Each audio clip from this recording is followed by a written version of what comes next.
Hello, Eugenie here.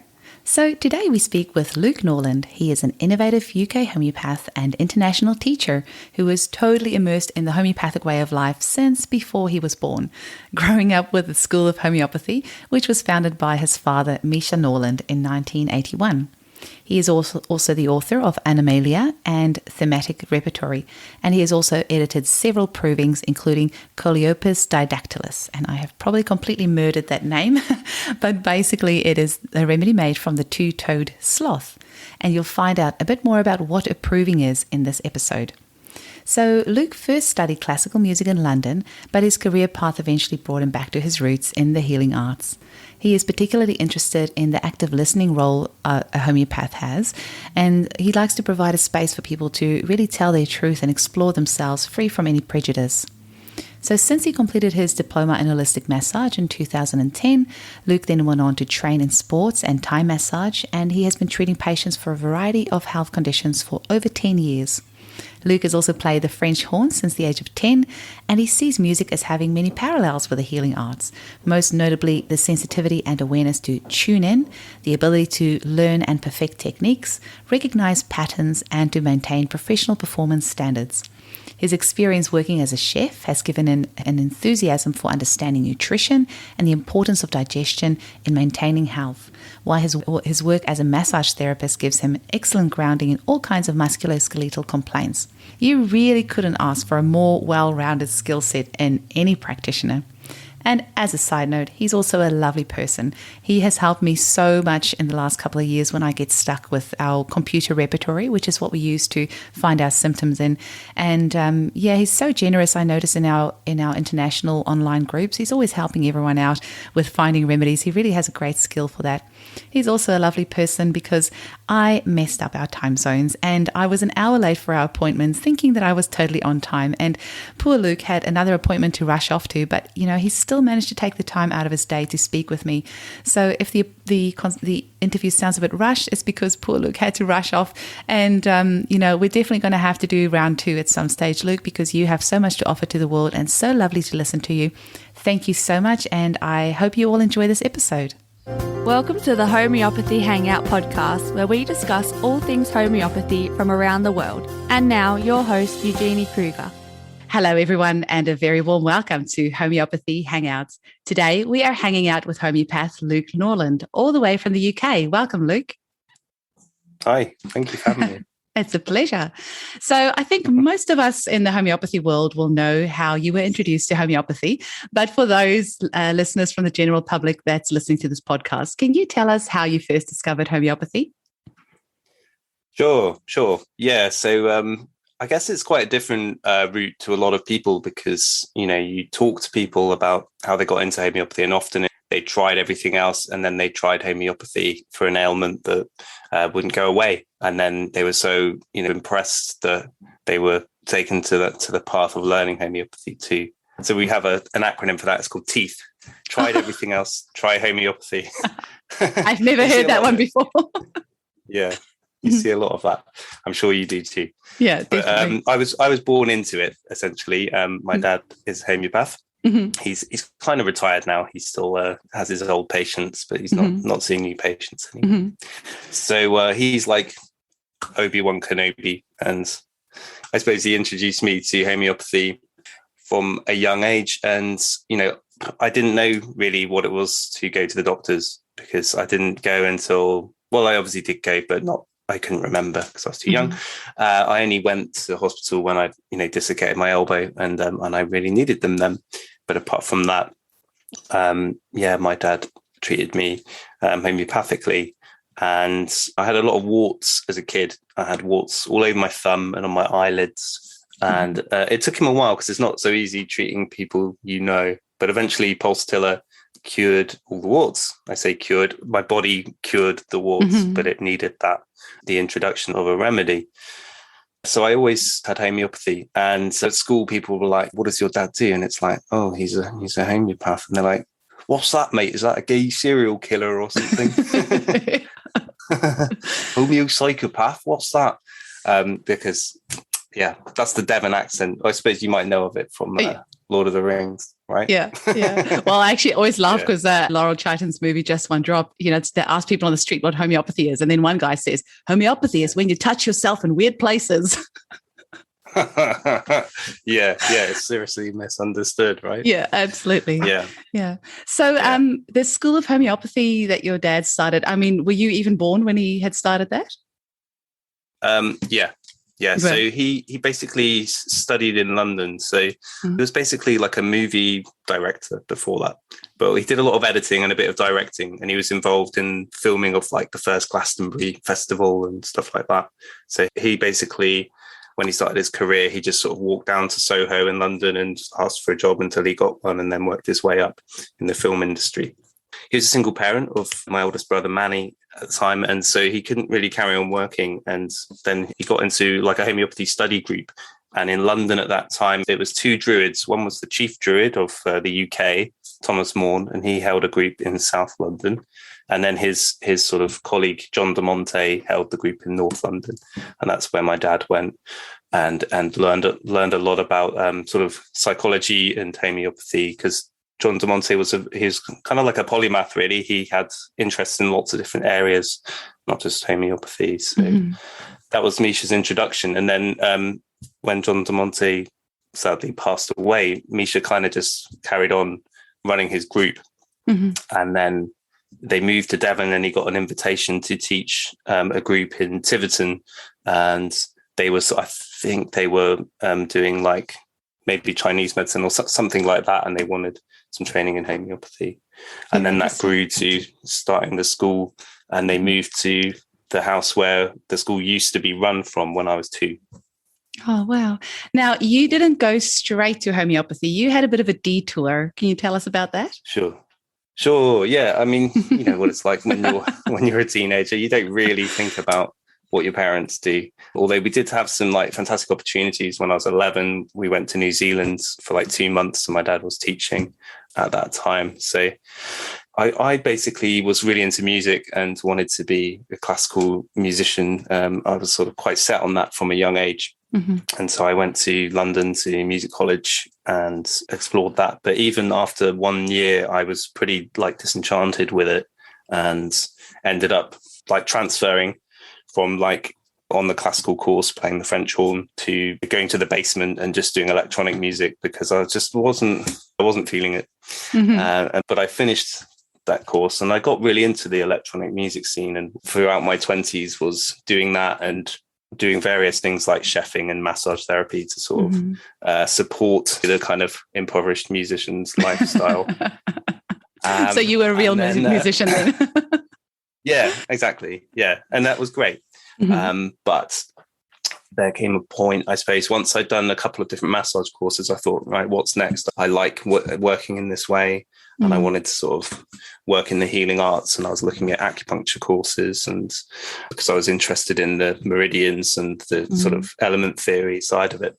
And then I thought, I don't want to pay for another degree, which is, the thing to do in the UK. And then I was just stumbled across like an Into Homeopathy article when I was on the train one day, and just sort of the like language and the information that came out of the kind of interview process. I was like, oh yeah, wow, it's like so much deeper than anything else. And so that kind of a light bulb went on, and I thought, I'll contact Manny, start the course, which I did. I started as a home study student in 2012, and then basically I kind of lost momentum for like a year and a half. And then when I decided to pick it up again, I was like, right, just bite the bullet and start the 4-year full course. And then that was that. And now having a son yourself, I'm sure that you're so glad that you know so much about homeopathy now, because isn't it amazing for children? It's so empowering, hey, as a dad, being able to treat your son yourself. Totally. Actually, I think once I finished the course, like I really felt ready then to become a parent, knowing that you've got some experience to draw upon, because homeopathy is like an empirical system. We've recorded everything over 200 years. And by empirical, I mean, it's about what, not why. What happened, and that's all recorded. And then eventually that gets sort of distilled down to something that's quite reliable, because so many people have commented and recorded their observations over a long period. that we get these like archetypal pictures, which certainly fit children.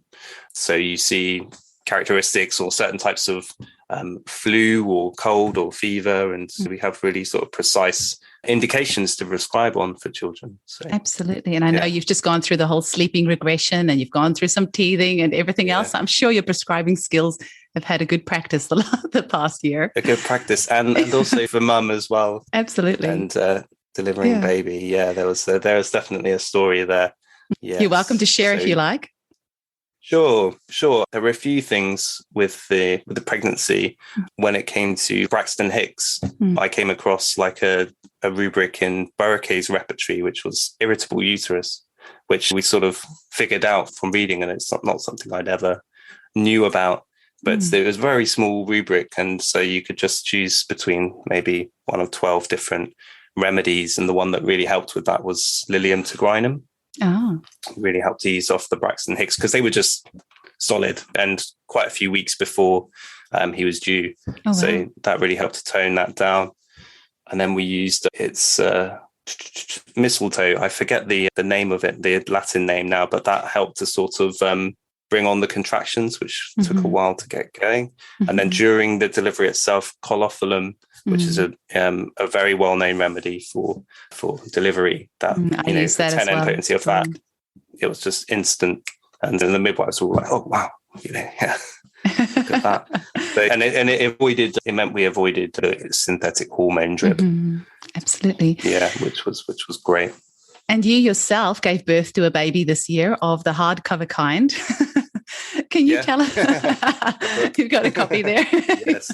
Oh, what and that cover is just brilliant. I didn't realize how thick it is. I've only seen it front on. I've never seen it side on. It's huge. Yeah. Can you please tell us a bit about how you came to that? And I mean, it sounds like you were destined to have this published. Tell us your journey and tell us what it took and what's in it. Sure. Well, basically, having gone through the course, the School of Homeopathy 4-year course, we have some amazing teachers, Janet Snowden, David Mundi, my dad, Misha, although he's retired now, Jeff Johnson, and others as well. Bob Blair is an amazing teacher. So they've all kind of like synthesized a lot of information. And when it came to like the animal remedies, I just felt aware that I wanted to write that book for myself, to make it easier to sort of distinguish between the different groups of animal remedies. And with the animals, it's so easy to study their life cycle, their habits, their nature. We have so many good documentaries now on animals. There's a lot you can draw upon. And I also love mythology, so I've kind of brought that in to it. And I think that having something else that goes alongside homeopathy that kind of contributes to your understanding of it, something like mythology, another archetypal system, I think that really helps to add some sort of depth to the understanding. And Peter Fraser's the other person who's a massive influence for this book. And I love his books. He's written a lot of small books. I've got all of his small books. I love it. Now, because this podcast is more for the general public and your book, Animalia, is more for practitioners, right? So, very much so, yeah. So can you, for the general public, just tantalize their taste buds a little bit with the animal remedies, the homeopathic remedies we may have that's made from animal substances, maybe what some of the themes are and some of your favorite animal remedies and why we might prescribe them, just to kind of, open the world of homeopathy up to them a little bit. Yeah, of course. I think tarantula is one remedy that, you just wouldn't want to be without. And it's been in the homeopathic materia medica for a long time. And it's so useful for like hyperactive children, essentially. So there's elements of mischievousness, quite defiant behavior, and sort of like wrapping the whole family around their little finger. So they kind of create like a web of intrigue, like the spider's web, and they're at the center of it and sort of in control. And it's a spidery quality to any sort of slight movement on their web, and they can feel it. And they really are colorful people and imaginative and creative, very often create a lot of trouble for their family members. So it's one remedy I've used quite a lot. I mean, my clinical practice is only a few years old, but already tarantula, like I wouldn't want to be without it.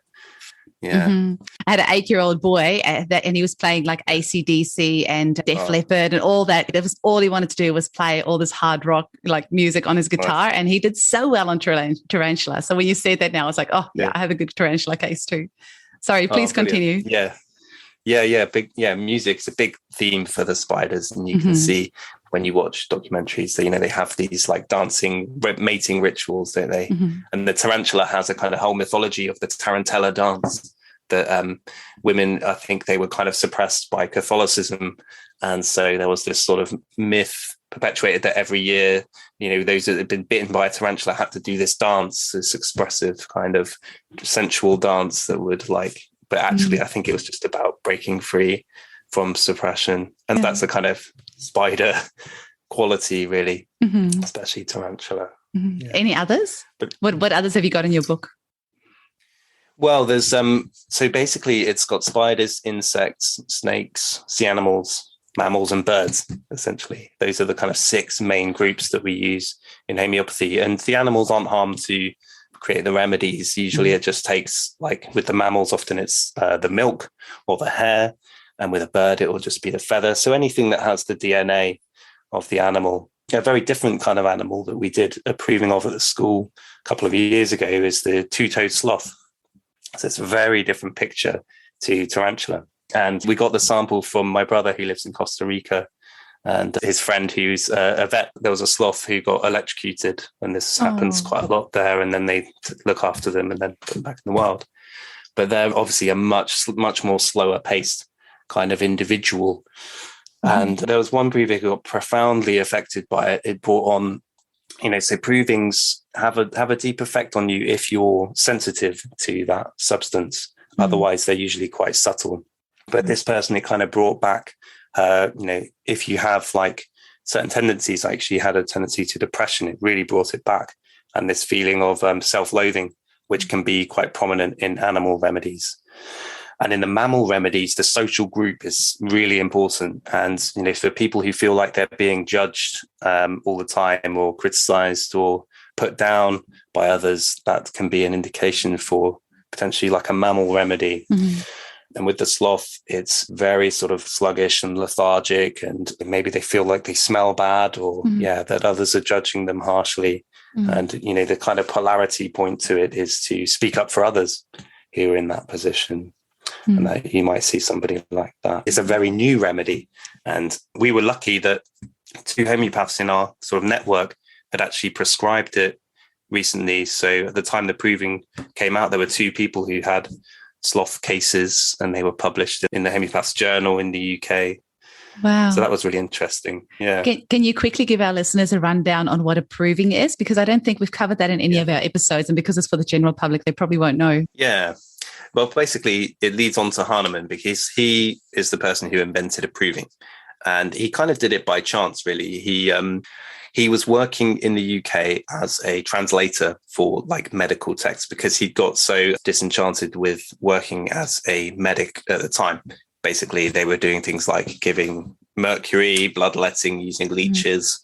It was a pretty barbaric trade. And then he came across this text that said cinchona bark was good for treating malaria because it's astringent. And he was like, well, there's loads of things that are astringent. That's probably not a very, good reason. So he started just taking it. He took, the point of a knife of like raw cinchona bark daily and started to record the effects. And that is a proving, basically. So when you take something like that in its crude form, you'll get sort of toxicological effects if it's medicinally active. And so he recorded the effects, and they were basically like the same as malaria. And as soon as he stopped taking it, well, eventually those symptoms went away. That's a very brave thing to do. And these days in homeopathy, we don't do that because it's quite taxing on your physical body. So, so that sort of led him to his discovery of homeopathy and the principle of like cures like, or that a similar something that creates symptoms in a healthy body can cure those symptoms when someone's diseased. And so a proving is essentially a kind of drug trial, but it's different in the sense that it's very subjective. So it's like normally you have a cohort of different human beings at different stages of life, ideally in fairly good health. and they keep a diary, and they have to be very good at observing themselves and their bodies and their symptoms. And you write a note of what happens. And typically today we will take a potentized version of a substance. The people taking part don't know what it is, and they're asked to keep up a diary for usually about a month. And they have a supervisor who works with them to help draw out their symptoms. And they sort of have to know the kind of baseline state of that person. So typically it's homeopathy students who undertake provings these days. And so they have to have a pretty good understanding of themselves first. And then, when things change and symptoms, maybe they're used to having a headache on the left and it moves to the other side, or that sort of thing. That's amazing. I think Samuel Hahnemann proved 120 remedies on himself from memory. That was quite a lot. And he also lived to 88 years old. He passed away around 1840-ish or something like that. But he was 88 when he died, which I think was really good age for those times. Pretty amazing. Really good age. Yeah. And he had a lot of children as well. Yeah, it wasn't like 12 or something like that. Maybe it was 11 or 12. And your path then has now gone to the role of actually teaching at the School of Homeopathy, right? Yes. Yeah. And when did you start? Was it this year? Nepotism. I started I started last year actually. Last year. I actually have several of my clients who are interested in studying homeopathy. A couple of them are already studying with the School of Homeopathy, and they've just given such great feedback of the wonderful support they get and the great content.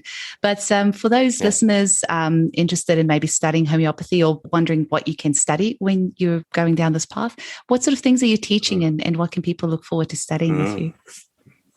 Good question. Basically, the School of Homeopathy was started by Misha, and he's always had like an interest in the psychological aspects of homeopathy and the spiritual aspects of homeopathy.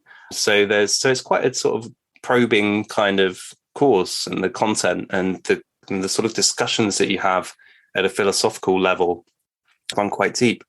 So as well as learning about homeopathy, often it's quite it's a journey of personal discovery and a kind of questioning of what's become very inherent in Western material sort of society and values. It's a real questioning of that's set up by Hahnemann himself when you go and look at the first aphorisms from the Organon, and he's talking about vitalistic principles where there's a spirit-like force in the body and that animates all living beings. And so, you'll definitely be questioning yourself and the world around you, but also you'll be learning about all the different remedies and the approaches, and you start with a good foundation of homeopathy before you go into learning the repertory, which is a kind of massive book of symptoms. And then, by the time you get to year 3, you'll be having your own cases, seeing real people, and you'll have supervision in that process.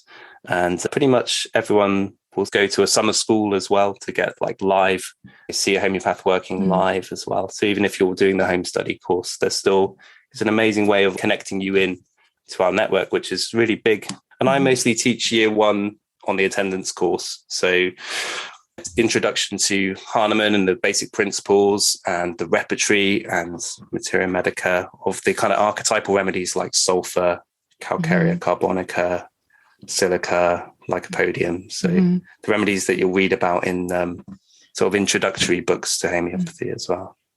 I was going to say, I'm sure you are the one that teaches repertory at your school, because I do not know a person that knows the repertory better than you do. And you have helped me so many times over the past couple of years when I'm stuck where I've got this client's really odd symptom. How am I going to turn this into homeopathic speak to find which remedy suits that? And you've always been able to help. And I see how many hundreds of other homeopaths around the world you help when they get stuck as well. So maybe you can tell our listeners what a repertory is and what we use it for and why are you so good at it and how did you get to be so good? Because I would love to upgrade my skills on that. Thank you. Well, it's interesting because when Hahnemann started, he didn't have a repertory. If we were to work in the way he did now, it would be so much harder. Basically, he had long lists of subjective symptoms for each remedy, and he had to sort of match what a person was saying with his understanding and knowledge and probably memory of what symptoms were most kind of prominent in each remedy. So now there were a few homeopaths who developed repertories, and James Tyler Kent, an American homeopath, he was the main one who's influenced everybody else today. And it's a kind of symptom index, which has a structure, a hierarchical structure that starts with the mind and moves through the different regions of the body, ending with the generalities, which are the systems that affect the whole body, things like the endocrine system, the nervous system. And basically, you need to learn the way that it works. And in the mind section, you'd have a phenomena such as fear. And then you'd go to the page that has all the fears, and then you'd look down at the different sub-rubrics underneath fear. So you'd look for something more specific, like fear of spiders or fear of heights or something like that. And so you have to get used to talking a bit like Yoda, because you sort of go in reverse order almost. You have to start with the most important word, and then the rest of the sentence kind of follows on. So there's a rubric, forsaken feeling, which means loneliness, essentially. So you kind of have to like get into an old style of language, Victorian English that was used in America at the time. And these days, underneath forsaken feeling as a like sub-rubric is isolation, sensation of. So actually you would read it as forsaken feeling, sensation of isolation. Very long-winded, isn't it? But it's a really important symptom today, and not least since lockdown measures. A lot of people are in that space, and a lot more remedies have been added recently to that particular symptom, or rubric is the homeopathic word that we use in the repertories.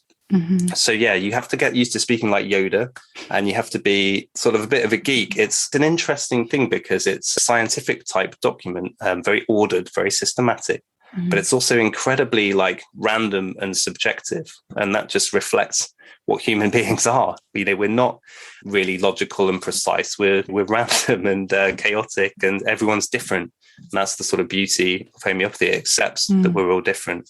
We all have an individual way of coping with illness, and that's reflected in our repertories and in all of our texts.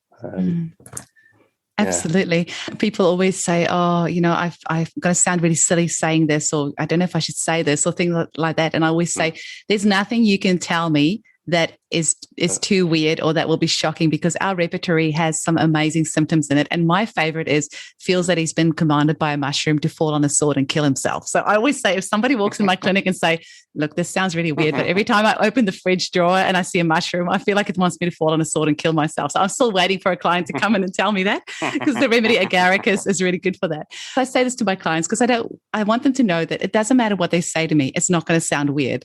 So what are some funny or some interesting rubrics that you have seen? Oh, put me on the spot now. Well, yeah, there's something about delusions that he's high up and he's looking down upon a cesspool of ignorance and vulgarity. Yeah. Which is as someone who holds himself up on a pedestal and is sort of looking at society and questioning, and it's a really interesting rubric, and it's a rubric made from a remedy that's basically fire. The person who it was Nuala Ising, an Irish homeopath, who introduced this remedy, and basically she got like a glass of alcohol and set it alight and let it burn down to just the residue, and then produced a remedy from the alcohol that had been burnt. And so it's like trying to capture fire, the essence of fire. And there were a lot of like religious, spiritual aspects to that remedy, but also this this sort of burning fire and intensity about it. And I have actually prescribed it once, and it was for somebody who had lost their father during the pandemic and wasn't able to grieve for him, wasn't able to see him. And it brought back a psychotic episode. And one of the things that he was very convinced of being like he was being watched, like he'd had things inserted into him, like the Big Brother sort of thing, like you're being watched, like you're being, I can't remember the word now. Yeah, but surveillance. Surveillance, exactly. Yeah, that's it. And it felt like this fire energy within him was kind of raging out of control. So fire, in terms of like the elements is something that embodies your spiritual path. Because fire is something that we worshipped when human civilization was very young.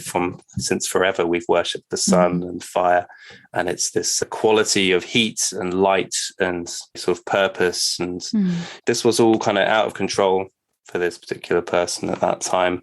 And the remedy certainly helped him. He was sectioned for some time, but a very short period of time compared to other times when he had the episodes. And so interesting. Yeah. I've never even heard of that remedy. I feel like I've learned about a new remedy in every episode, but that one sounds really fascinating. That's also what I love about homeopathy is it's so multidimensional. So like you were saying with the mythology before, to understand some remedies, you really need to know a little bit about mythology and about various folklore and where the substance is derived from and what the substance is like in its natural environment and all that sort of stuff. So it's really amazing. It's just never ending. The learning never ends. Yeah, you get to study the whole natural kingdom, which is fantastic. Now, do we still have time for you to share like a little bit about the philosophy of homeopathy? I know we're on time constraints, which is my fault, but anything about the philosophical side of homeopathy that you can share with our listeners in a couple of minutes? Yeah, I'd love to. Yeah, so homeopathy is really one of the main principles is like cures like. But it's not actually a new principle.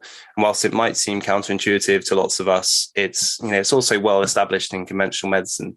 So Ritalin's used to treat ADHD, and Ritalin is basically like speed, or very similar to speed. So in a healthy person, it would really put you on hyperdrive. But because the person with ADHD is already there, Ritalin is used, and it helps to bring that back into balance. So in homeopathy, when you're unwell, the homeopath sees the body is producing a set of symptoms. And these aren't the disease itself, but it's the body's best attempt to bring you back to a state of balance. And being in balance is called homeostasis. So your body's doing it all the time without you realizing it. And these are called autonomic processes. They're just going on in the background. So when you actually think about what our bodies are doing all the time, just for us to go about our day, it's quite incredible that things don't go wrong more often. And like was, it's been ascribed to Empedocles and later to Hippocrates, who's obviously the author of the Hippocratic Oath. And he stated that there are two ways to treat disease. One is by similars and one is by opposites.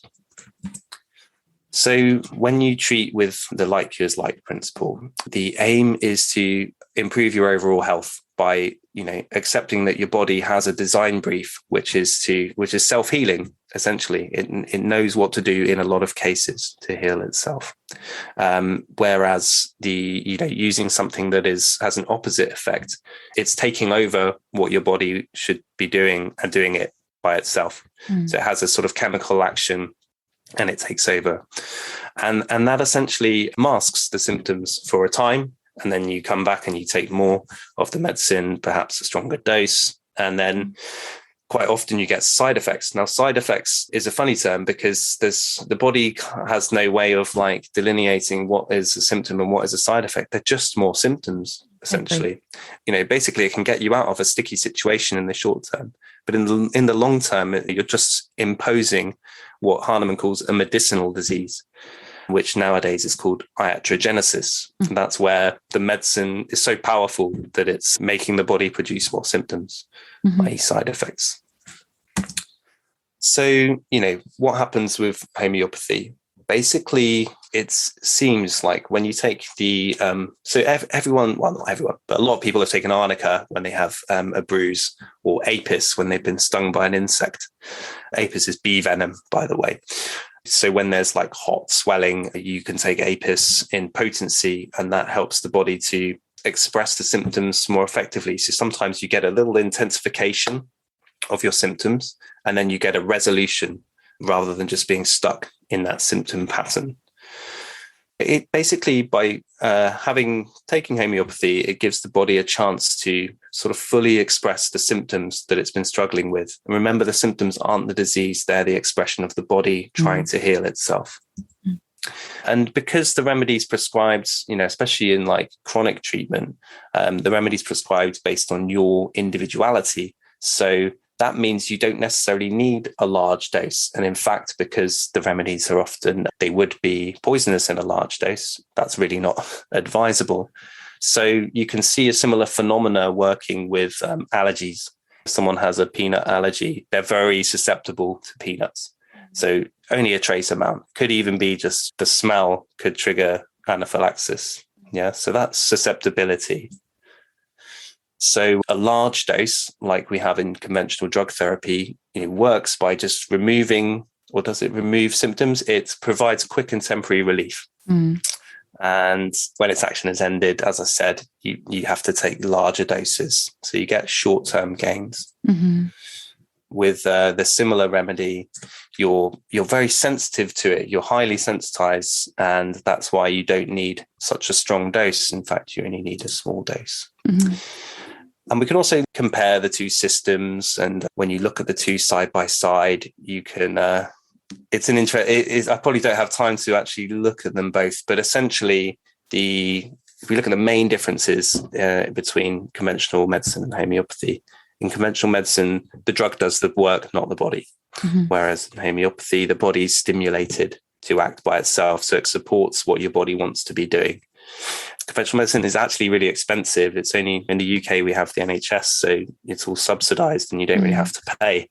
But it's very reliant on modern technology and pharmaceuticals, which have an impact on the environment, which is pretty negative.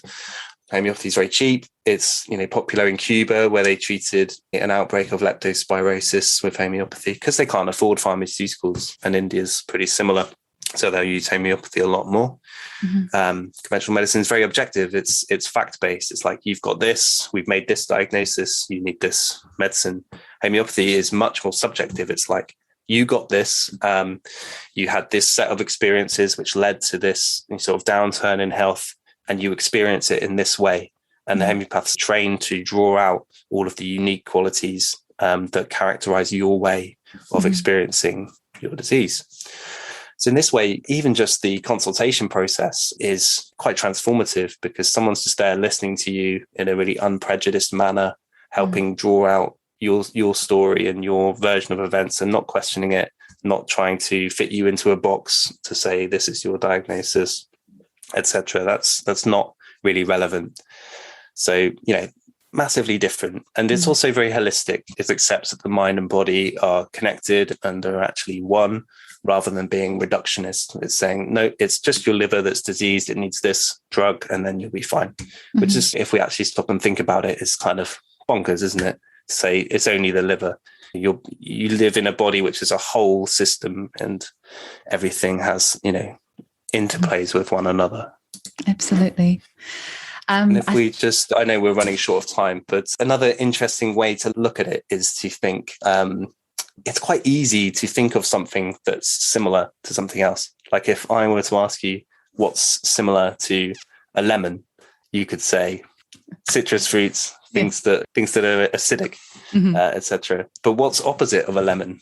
It could be like a desk or anything, couldn't it? Yeah, it could be anything. It's much harder to think of an opposite.